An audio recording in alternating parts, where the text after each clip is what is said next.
Welcome back to A Higher Future. I'm Nicole Gravagna. I'm here with Yubi Seminary and Joe Thurman.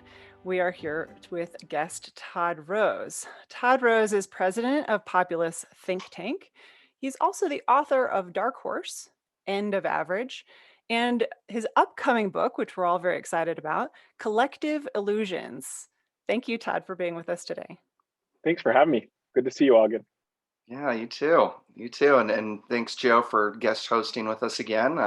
We're excited because Interview IA, a lot of the principles and ideas that went into it really came from your book, End of Average. And and we've talked before on our other podcast, Choose Inclusion, about how that applies, to diversity and inclusion and things like that. And today we wanted to talk about that and a lot of the other things that you're working on as they relate to the future of work, which is, as you said before we started recording, I mean, it's really changing. Like there's a fundamental change to that, and we'll get to that. But yeah, welcome back. And Nicole, how are we starting off this conversation? Yeah, so I wanted to talk about the Jaggedness Principle, which is in the End of Average. And it's something that we use at Interview IA as a foundation for a lot of the ways that we think about people at work. And so the Jaggedness Principle, I'll just set this up a little bit. It's that any given person can be both above average on some measures and below average on others. And it's the corollary to the halo effect, which is like if you're good at something, you're going to be good at everything. Or, if I know something that's awesome about a candidate, then I might expect them to be awesome in many other ways. And so the Jaggedness Principle ends up being really important when doing all the things that we do to evaluate other people. And so I'd love to understand a little bit about, how this is fitting into all of the things that you do and how you're starting to see that Jaggedness Principle play out at work and in education. Yeah, that's a great starting point. So, again, thanks for having me. I'm excited for the conversation. So yeah, the Jaggedness Principle, which just to add a little bit to that, is like on any human characteristic that matters is always multidimensional, and those dimensions aren't nearly as correlated with each other as we think they are. So it's interesting. Like you take body sizes, which is usually where I start because it's so easy to visualize, right? You can see it, where the mental stuff is just it's abstract. So with body size, if we were talking about height, that is one dimension. So there will be an average there, and that average would be useful to talk about, right? But body size is not just height, right? Like it's going to have multiple dimensions. In End of Average, I talked about the Air Force, which had upwards of 140 something dimensions, just to think about designing for pilots. So it's and we tend to think intuitively that those what you call like the halo effect. That like yes, look, I mean, yeah, they're going to correlate. Well, think about it. Like the tallest person isn't necessarily the heaviest person Yeah, right? any tall, skinny man who's tried to shop at the Big and Tall store has learned that there was Right. nothing there for him. Right. And it turns out they're actually like shockingly low correlations, even on something like body dimensions. And it's funny because like that turns out when you do intelligence tests and other things, they just don't correlate like we thought. But your point about the halo effect is great because Francis Galton, who kind of got us started down this dark hole of like treating everyone the same and one dimensionally, like he just assumed it was true. Like he actually said, well, we know for sure, people that are good at sports tend to be great leaders and they tend to be smarter. Turns out like, no, it's not true. And the problem is, to your point, because we sort of just believe that, we'll latch on to one dimension that is related to us. So we value it and like, oh, wow, girl's like so great at this. And so am I. And I'm going to assume you're going to be great at everything. Or conversely, there'll be some salient thing that looks like a deficit, and then we're going to just write them off entirely because of that. So this starting point of understanding, like, no matter what it is, when you're talking about individuals, you need to assume every one of us has a jagged profile. And if we don't start there, we have no hope of genuinely understanding individuals, let alone designing environments that get the most out of them. Well, and it's amazing how, I mean, we hire, like the sports analogy is perfect, right? Because how many how many companies have we seen who are like, we should hire athletes, like, Yeah. because it translates to great salespeople or whatever, and it's mind blowing. Like, okay, prove it, and they You know, can't. it's worse. Think about the other thing that's silly is the way we promote. Even once we get you inside the company, right? Remember, like Peter Drucker's the Peter Principle, which is you'll get promoted to your level of incompetence, right? Because we don't like, you know, my dad was just retired, but he was phenomenally successful engineer, designed airbags. This is literally, you could not pick a better fit for this man's talents, right? And yet in the company, like most companies, it was often the case that like the only way you could keep making more money was eventually to become middle management. But like, so luckily he was so valuable to the organization, they made an exception for him. But it's like, so you were going to promote him, make him choose between making more money or having this phenomenally good fit where he is generating the most value for the organization. But that's the kind of like almost mindless way that we apply this average-based thinking to the detriment of individuals and companies. Yeah, so then in the end of average, you promote this idea also in a TED talk that our listeners can find online. It was a 2013 TEDx in Sonoma County, if you're looking for it. This idea of banning the average. And so clearly you don't mean never use average. So can you tell us a little bit more about when it's useful and when it's not? Sure. Yeah, no, you're onto something. There's definitely a role for averages. It's just we as a society, we have blindly accepted that we can substitute understanding you as an individual for understanding the group that we think you belong to, and thinking that if we understand, and you know why we did it, it's just was phenomenally hard back in the day to collect real data on real individuals.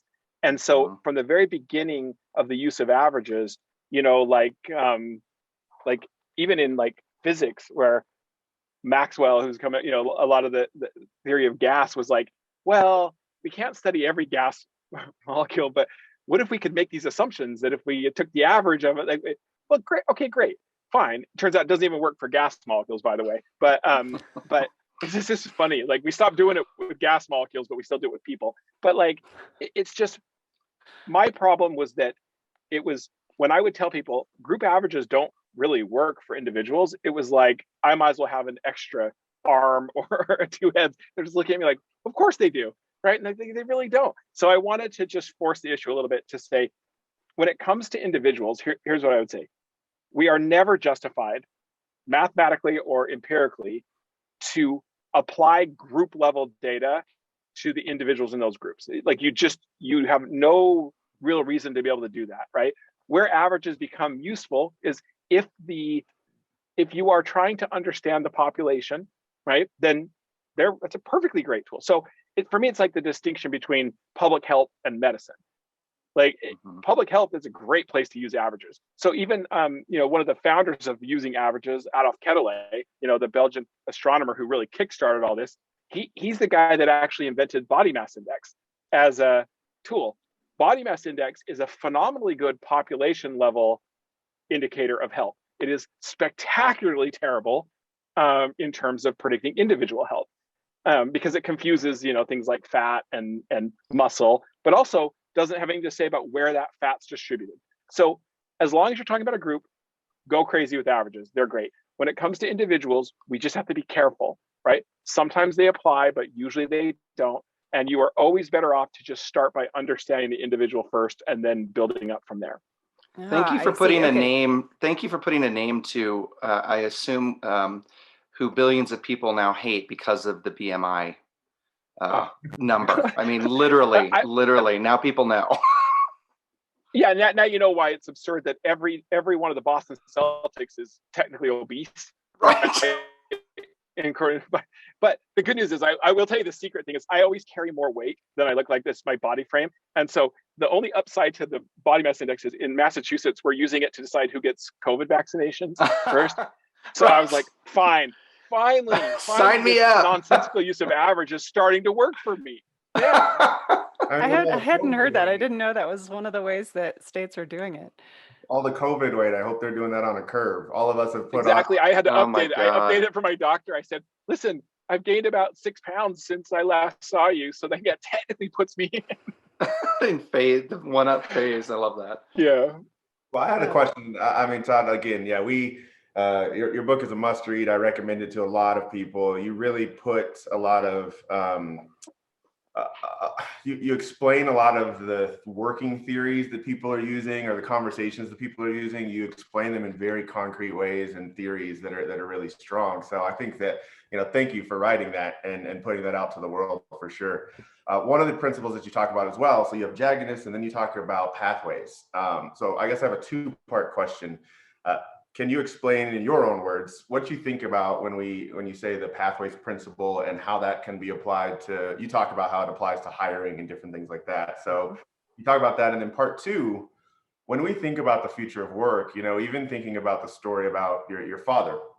So we get into this behavior of believing that promotion means someone is above average, right? Let's just go with that simple thing that people observe. If you stayed in the same role and you haven't gotten promoted to a manager, then you must be a below average engineer. That's an assumption that I think some people make. So as we try to move people away from this linear thinking and really start to help people with this view of the future of work, where people will have much more diversity in their career, maybe fold those two together. So your explanation of the pathways principle and then how we can teams. Well, that sounds great. So just as a starting point, since part of my jagged profile is terrible working memory, I'm probably going to need you to tell me that second part when Totally. I'm done with the first. We'll scaffold this one. So yeah, the pathways principle, it's interesting. So it's simply this: for any outcome that matters, there is always more than one equally valid approach to getting there, right? And what's interesting is this principle comes from complex systems. It's one of the few laws in systems that we have, which is called equifinality. That's all. It's just a fancy word for equifinality, right? Like it's like it. And you think about it, any system that only had one right pathway to get there would be an incredibly fragile system. And in fact, frankly, if you look all across the country right now, we have all these systems that are soldered single pathways that one public shock to the system takes the whole thing offline. So like this flexibility, it's never infinite, but it is always more than one right way to get there. And that runs completely counter to Fredrick Taylor, the father of scientific management, who based his entire approach to work on the idea that there was only one right way to do anything. And so we're still living in that legacy. And you just see it, it's just everywhere. You see it in education, right? There's one sequence, and this is the optimal sequence. At work, we call it a ladder for a reason, right? Climbing the corporate ladder. There's a sequence. So to your second point, I think, like, how does this apply to work? I think one of the most dangerous things about it is that if you really thought about how you would optimize work, both for the individual in terms of fulfillment, like actually making work meaningful to them and a positive force in their life, and maximized it for the company, right? What you would be striving for is to create fit between an individual's jagged profile in terms of their abilities and also their interests, right? Their motives, and the values and opportunities and constraints of the organization. So if that's the aim, and I do think that's the aim, the dumbest thing you could possibly do, besides never get people into that perfect fit for them, is actually force them out of that fit where they have to start trading off. Well, wait, do I want to be perceived as successful by my colleagues? Do I want to be able to make a little more money? And they end up having to go into a context that is probably suboptimal for them when it never had to be true. And everybody loses. And I'll say one thing about that. A couple of years ago, we did the largest study ever of the private opinions of Americans on their view of a successful life. And here's what was fascinating. First of all, it was unbelievably individual, the composition of attributes that make up what I think of as success versus what you'll think of. But what was really cool is we linked this to life satisfaction and fulfillment using like the Gallup kind of ladder, like where are you in this life? And here's what we found, which I thought was so cool. If you were achieving on things that were your values, your individual priorities, like moving them up, people that were actually doing better, about a 20-point increase in that corresponded to an increase in life satisfaction that was the equivalent of giving people a 50% pay raise. However, all the achievement in the world based on someone else's view of a successful life does not translate into more fulfillment or life satisfaction. So, this is that case where by ignoring both the context principle, but in this case, the pathways one, we can inadvertently move people out of places where they are offering their best contributions and driving fulfillment for themselves into things that are bad for them, bad for the company. Wow, that's a good soundbite right there. We're going to cut little pieces of that. I mean, I love that. I love that. I mean, that's really when we think of the future of how teams will be built and how people will thrive and work will be done. I mean, we've always said that, when you have people who are well aligned and who are passionate in some way, you don't have to be 100% passionate about everything you're doing in your role, but when there's those elements there, it really creates the best employees, the best teams, the longevity that everyone's looking for.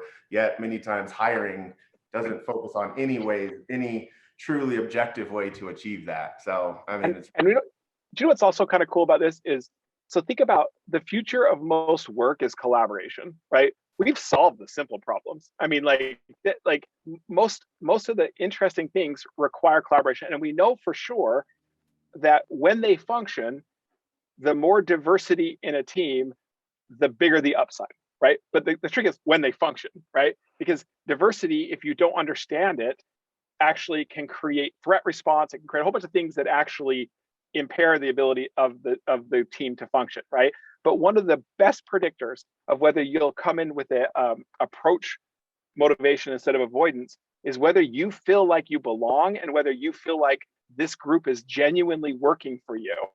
And so you just think about the spillover effects of getting this one thing right, including like allowing us to unlock the power of diverse collaboration that I just don't think we've been terribly good at this far. So how do we unlock that power of collaboration and diverse collaboration without diving into groupthink in a way that becomes destructive to all of that diversity that we might be pulling together? And I want you to tease your book, Collective Illusions, because it's something that we all should grab as soon as it comes out, because it's so timely right now. Yeah, so you think about how we function in groups and those groups that need high levels of social trust to be able to function, to be able to bridge difference and get the most out of it. It's interesting. We tend to think that it's our differences that are actually the biggest challenge, but that's not really true. We at Populace, we do private opinion research and we study people's values and priorities and aspirations in everything from the lives they want to live, the country they want to live in, what they want out of our institutions. And what we find over and over again, and it's just shocking, we are spectacularly wrong about what we think the majority in this country thinks. Like, I mean, it is, I am shocked by it. Like there's not a single thing we've looked at where there hasn't been a massive collective illusion. For example, when we studied success, right? Out of 76 attributes can go into a successful life. We use, by the way, this conjoint method, which forces trade-offs and you can't game it. So we know we're getting at private opinion. When we asked people what they thought the majority of Americans would say and choose, the number one attribute that surfaces is fame. That people want to be famous. They think, oh, everybody wants to be famous. That's the thing. The status is what really drives people. In private, it is dead last. It is number 76. Okay, so illusions don't get bigger than that. If I think most people around me, including my colleagues, are all about status and comparison and see me as pure competition, and I'm sitting there thinking, those aren't my values at all. Number one, shared values are the moral foundation of all social trust. So if I think you're basically a zero-sum mindset comparison driving on status, I'm not going to trust you. Am I really going to be vulnerable? No, thinking that you could actually undermine me at any time. So these illusions are just killing us as a society. And it turns out those illusions don't go away when you get more specific. So when we do it with companies and we look at the values that we see at companies, because we know that value alignment between employees and employees with the organization is really important in terms of getting the most out of folks.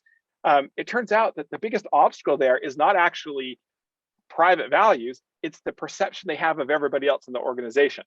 So like, it's crazy. You can see it over and over again. It's like, oh, I hold these values, I share them with the company, but I don't think most people do. Well, guess what? If I don't think most people do, now all of a sudden the pull of conformity can lead my public behavior to actually not align with my private values anymore, but rather look like what I think everybody else does and wants. I hope all the consultants out there are listening to note that when they go in to talk about values within companies, this is why it's bringing people together, because they're now recognizing that they all agree Yeah. with these values. And it's And by the way, we see this with boards.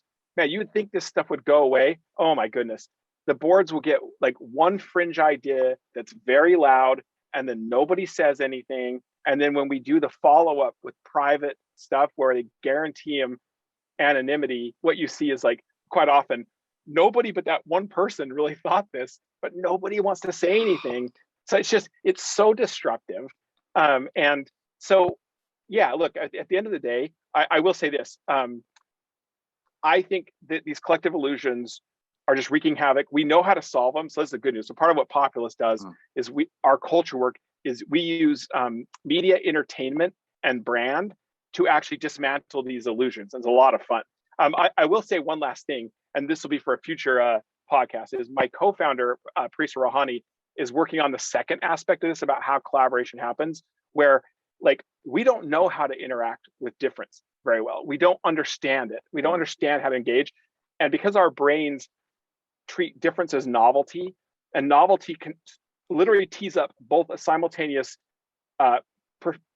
anticipated reward, because it could be new information, could be good for you, and anticipated threat, because it could kill you. Yeah. And so which way it goes determines whether this works or not. And so Parisa's work is all about what is it that individuals need to be able to know to be able to lean into that and always have it be more about reward and engagement. And we just don't teach that to people right now. I mean, I feel like we don't teach any of this to people. That's part of this is it's fascinating. I mean, there's so much in this conversation. I think where kind of maybe the last thing and how we get this into the future of work is how is the future of work? How does it need to change? I mean, how do companies need to change? How do they need to look at this? Because it's not just about, remote work, right? It's not like just changing the environment. Yeah. It goes way beyond that. But I think companies, COVID and then Black Lives Matter, once in a lifetime opportunity to change. So how do they do that? Well, yeah, you're exactly right. These public shocks to the system that disrupt the status quo give us a chance to do something qualitatively different if we choose to take that opportunity. The thing that I believe, and the work that we're doing in this space, is that like the end game is completely dismantling Fredrick Taylor. Like scientific management, the application of these average-based thinking has infected everything about the way companies operate, and to the point where we almost don't even recognize it, right? But the problem is when I see people lean into this more human-centered, okay, we get it, people matter, and let's help them be engaged and whatever, and they believe it, they still try to solve for that with the assumptions of group-based thinking and it's like, you are never going to get there, ever. Like, so I don't quote Elon Musk very often, but although I do like my Tesla, but like and I'll paraphrase him. And he talked about like, how did he get to like SpaceX or Tesla when others couldn't figure it out? As he said, most people reason by analogy. I mean, that's a terrible thing. You communicate by analogy, you reason from first principles, right? So I think the same thing is going on right now in the future of work is we've got all these ways of thinking, and then we reason by analogy, or we try to copy, but it's like step back and think about those first principles and build from there. And it's actually not harder. It's just going to be different. But I think that the first mover advantage that exists for companies that figure this out is like astronomically high. Well, yeah, and I think that's what's really exciting to me, and I think a lot of people, particularly in the DEI discussions, right? Because again, it's been a lot of checkbox performative behavior for the past, let's call it 10 years. But now it's because the people are demanding it. Like the populace is demanding it. And so Yeah.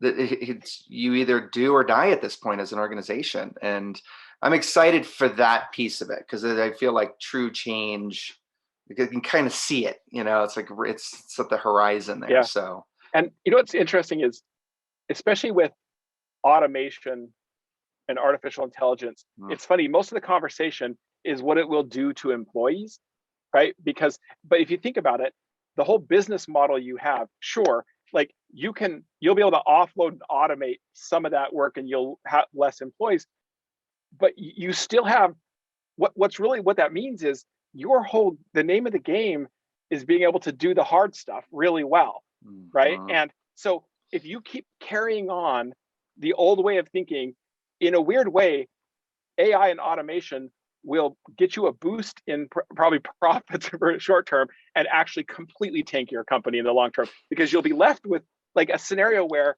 you can't muddle through anymore, where the reality is that you have to figure out how to have as diverse a workforce as possible. And I don't mean box checking. I mean, there's a real unbelievable value to that. And how do we do that in a way that people are fully engaged and able to collaborate across that diversity to produce outcomes that you just simply wouldn't be able to do otherwise? And often there'll be problems that don't have simple solutions, right? There things. So I just think, like, when we talk to CEOs, it's like, listen, you think this is just a problem for those employees? Like, this is the time to figure this out. This is the time to get the enabling conditions right, so you will thrive. Because otherwise, that creative destruction that's about to come for you is going to be incredibly painful, because there'll be a lot of startups who figure this out and who will eat your lunch.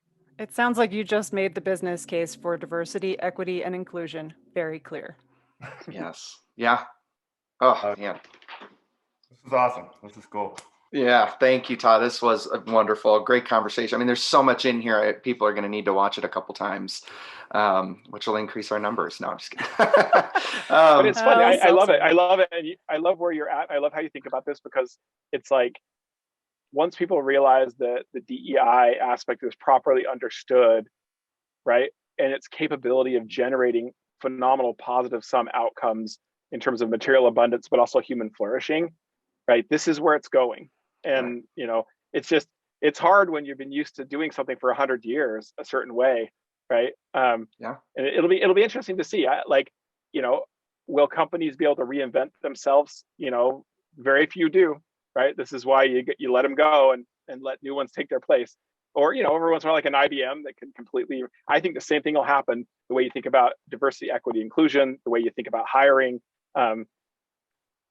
I'd rather them figure it out, but if they won't, then just step aside and let other people who have figured it out take the lead. Yeah.